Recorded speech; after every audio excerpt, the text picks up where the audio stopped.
And then Louis C.K. was a guy who had started a few years before me, even though I think he's actually younger than me. He might be a year. He started when he was like 19, Yeah. and he was a guy that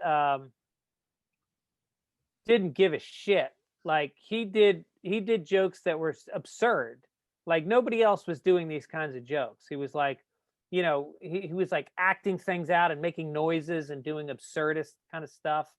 Um, and he was doing really well. And then when he started to headline in Boston, I can just remember one night I was opening for him, and he gave me a ride. We were going down to Cape Cod from Boston, and so he picks me up in this like '68 Mustang that it was a convertible, but the top was ripped.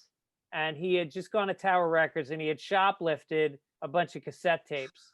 And I remember he put in Diamond Dogs by David Bowie. He popped it in, cranked the stereo, and he told me he had no papers on the car, and I don't even think he had a driver's license. And he drove like 85 miles an hour down to the Cape the whole way, crushed, destroyed, and drove back. And I was just like, this guy's just cool. This guy doesn't give a fuck. And then throughout my life, he has always been a guy that when I first moved to New York, he was the king of the clubs in New York, and he got me in all the rooms. And then coming out to LA, he got me my first writing jobs.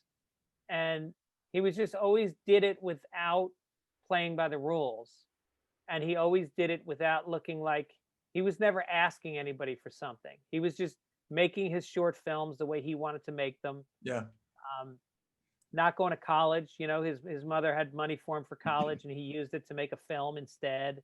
And I just always admired the way he led his life and the way he led his career. And it definitely inspired me to not fall into that trap of taking the same steps that have been taken by everybody else, because I realize nobody's ever made it the same way.